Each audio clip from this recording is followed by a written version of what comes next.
We're a nonprofit organization dedicated to eradicating human slavery, human trafficking, child exploitation, and child sexual abuse material through disrupting networks and applying data technology and advanced analytics and intelligence.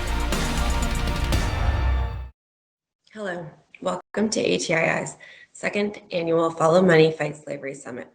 My name is Dr. Sharon Kaler, and I'm the Director of Mental Health and Survivor Relations here at ATII. I also happen to have the pleasure of introducing our keynote speaker today, Ms. Rani Hong, a woman who has risen from adversity to become a leader in the fight against human trafficking. Liberated from the slave trade in her native country, India, at the age of 8, she has dedicated her life to combating the horror and injustice of human trafficking through the work of her organizations, Rani's Voice and the Freedom Seal, which brings recognition to companies who stand against slavery. She's a compassionate and unwavering activist for freedom from slavery and human trafficking, advocating through a broad spectrum of influencers, ranging from the UN General Assembly to the Vatican in Rome to the Oprah Winfrey Show and CNN. Her innovative solutions include establishing the first ever World Day Against Trafficking in Persons and helping Washington State become the first in the nation to pass anti-trafficking legislation. And as another of her many accomplishments, Ms. Hong has previously been recognized as India's Woman of the Year for her tireless efforts to fight human trafficking. Her resilience in transforming hardship into advocacy on an international level is an inspiration. Please welcome Ms. Rani Hong.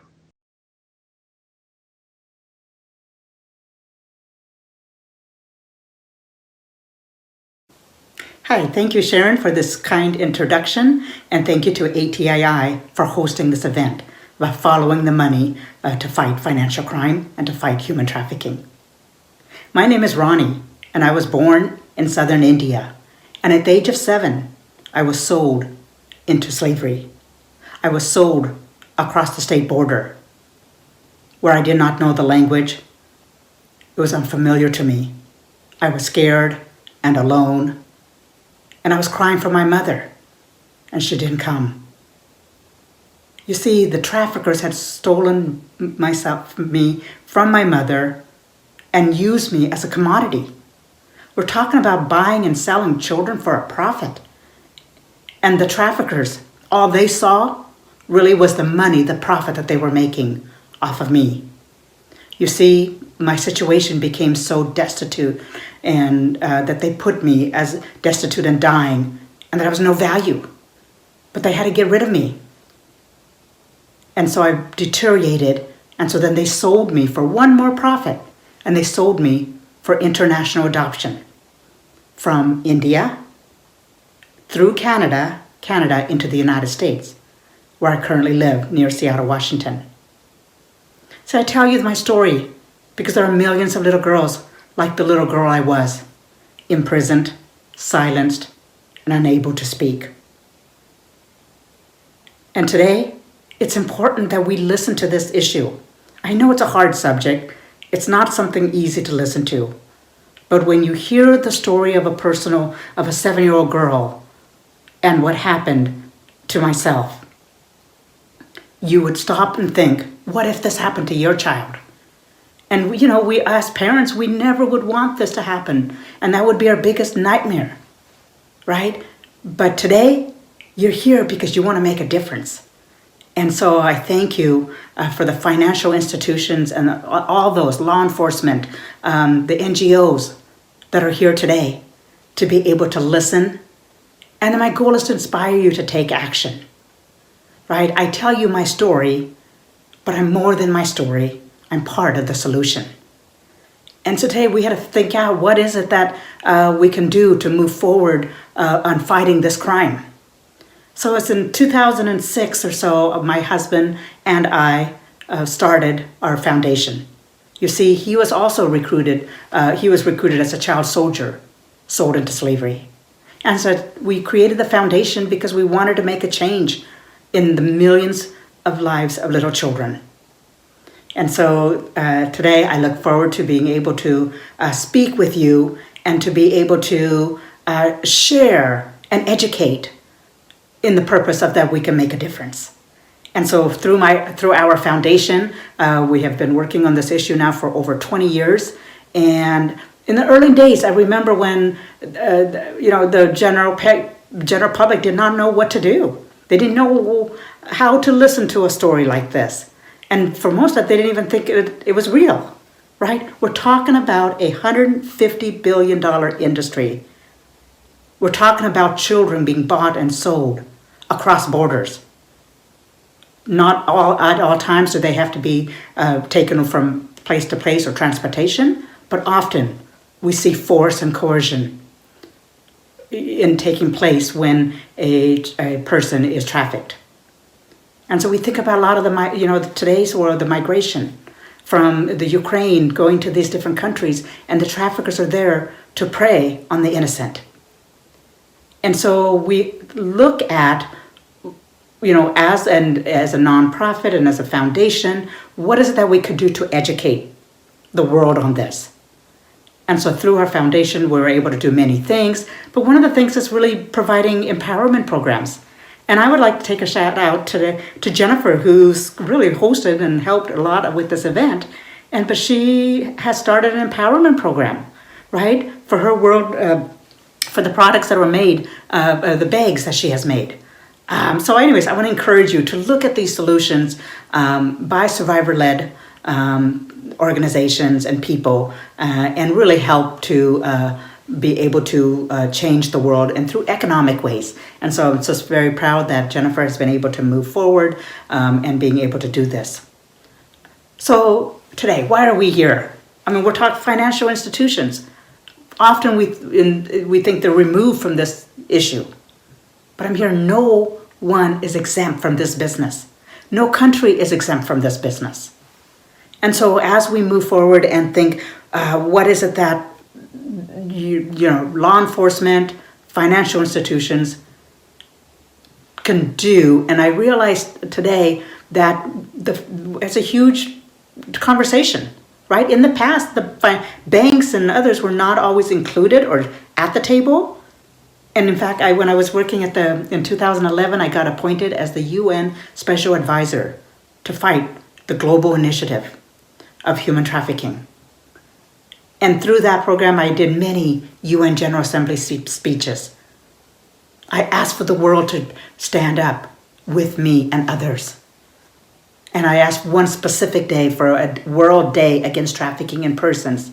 And I'm very happy that the UN and the countries approved that. And now every year on July 30th, we have the opportunity to come and make a difference. So I encourage you to start thinking, what is it that your financial institutions or your law enforcement or, whether it's just a compliance division in your bank, however it may be, or as a nonprofit raising the issue, whatever it is, I ask you to be able to join us in this movement in standing up for children around the world. So through my work, I realized this is such an industry that it is really hard to work on. But I know we needed to create solutions. So I created the Freedom Seal. I wanted to make a change in the world. And I created the Freedom Seal, and as a CEO, we are a technology and software company that provides technology tools to combat this crime. As we work towards this whole thing, we want to make sure you are equipped with the right resources to be able to do your job better. But really, it's difficult to identify human trafficking. I know others probably on the panel and other speakers will speak about the typologies. But absolutely, there are typologies within the financial institutions. And what is it that we look for? And I know that is a great resource that ATII and others has. And so I was able to put some of the typologies that I run into within our software where we can help to detect modern day slavery. And so you ask, so what is it that we do with the software? Once you can log in and then you can see where human trafficking takes place. Again, ATII has incredible heat map and different tools to be able to help you in this process. So really my goal is to really bridge technology and science, because I'll talk about what the Freedom Seal certification is, but bringing that together but really for humanity. There is a cost to this crime. And for me, it was the cost of my life as a 7-year-old little girl and then growing up, right? The damages and the challenges that I had because of this crime. And so I wanted to make sure we provide the best tools and resources to fight against these criminals, right? Human trafficking, the traffickers are very well networked in their criminal activity. So we as advocates, for those who want to stand up for this issue, we also need to join together in the most advanced areas. And I believe that technology, we have to be able to use the advanced tools to be able to fight this crime. So again, we are a company with a risk management software, a company providing digital suites of, and Compliance Desktop. Compliance Desktop provides you several products within that and the partnerships that come into that to be able to give you a practical tools, something that you can use every day. And then Freedom Seal, it's a global mark of trust awarded to companies, to financial institutions that do the right thing, to those who take action and can evidence what they have done. And again, it's not something we're to stop human trafficking overnight. It is a journey. But I want to invite you today to join me in this journey. When it is difficult, when it is challenging, we got to be able to reach out for help and work with those partners. Again, I know ATII is bringing together many partners and giving those opportunities. So that's what the goal is. And it's when I created the Freedom Seal, I knew that we needed a due diligence system. Due diligence, meaning what is it specifically we can look for? And some of you may be compliance officers. Some of you may be a correspondent banking and other roles that you play. But everybody can make a difference. And everybody can be part of this movement. So we also provide a software as a service tool. And really that's what it is. And it just helps to be able to ask the right questions, right? A third-party questionnaire. That is what we provide through the certification framework. So we talk about why the financial and the global, how is it affected, right? How's the global community of financial institutions affected on this crime? And we say financial crime, which includes modern-day slavery, right? We have a lot of different terminologies and things that haven't all agreed upon the definitions of human trafficking and what that is. But in general, we do know, no matter what, it's a crime. You see, I'm more than a statistic. I am the face of rescue, and I am the face of this issue that, to show the world that it could be anybody, right? I'm a mother, and then parents who have the children who may have been taken from them or have gone missing, right? This issue is not specific to, again, one sector, but it is in all. And so we ask, create a community within your financial institution, right? Bring in the right partners. You have many to choose from. This whole week, I'm impressed that the teams are coming together to be able to work in hours. ATII has put together a hackathon, and to how to investigate dark web. These are issues that are not easy, and yet we're being provided the tools and the teams who are really tackling this on a daily basis.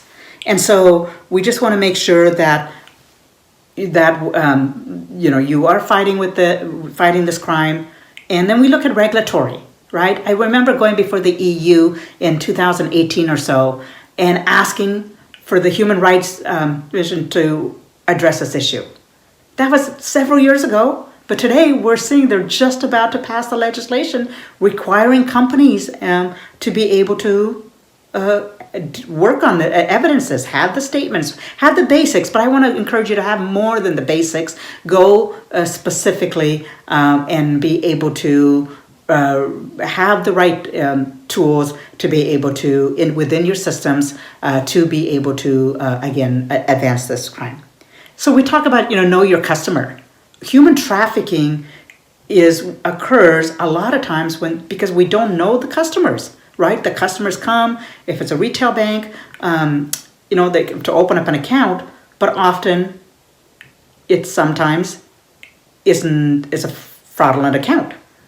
It's just hiding, right? To be able to, and sometimes the traffickers use victims to open up bank accounts because they have a clean record, right? And so the traffickers are very smart in how they operate, but we got to be smarter than them, right? And so let's figure out what these tools to help us and help the industry to do better.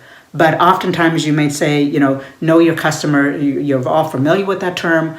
But really what I'm saying, let's dig deeper and let's screen your customers. And are they involved in human trafficking?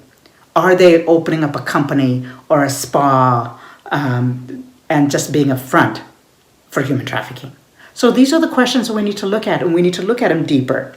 And then risk analysis. How do we determine where the high risks are?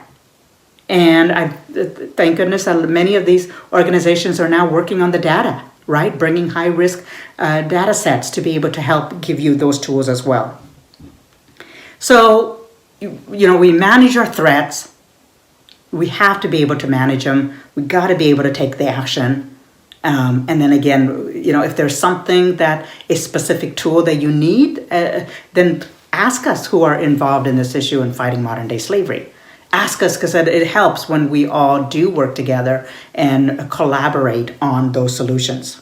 So as you screen your customers, look for those red flags, look for the ways that can detect, and then more importantly, commit to this issue. I'm asking you today to commit to fighting financial crime, commit to fighting modern day slavery. And so I encourage you all listening to my voice to be able to take action, really, and to help empower victims, former victims, survivors, those who have lived the experience. Incredible voices, many of them in the movement. And now they're becoming leaders. And I encourage you to see what you can to help support the nonprofits and those who are doing the work. So in conclusion, I ask you, as you watch these others, listen to these other speakers during this week, follow the money. And when we follow the money, we can detect this crime. And so as the hackathons go on and those who are digging deeper into the dark web investigations, I thank you, first of all, for taking your time to be able to do that with ATII and others who are just joining together and saying no more, right? That's when we need to be able to stand up and say, no more, we cannot allow this to happen. We cannot allow human trafficking. We can't allow another child being separated from the mother. I have a happy ending. I was reunited with my birth mother after 21 years of being sold into slavery. Incredible story, incredible miracle. But not all of them stories are ending in happiness. But our job today, as we work together, as we go through our daily lives and work on this issue, is to see how you can become a solution. It's all within us to be able to make a difference. Every one of us have talents and strength. And I ask you as a former victim to use your talent to come and to stand up for those without a voice. So I thank you very much and just enjoy the rest of the week. And if you need to contact through me, you can do it through ATII, thefreedomseal.com, and really be able to see how can we join together and create a movement when we can be that voice for the voiceless. Thank you very much.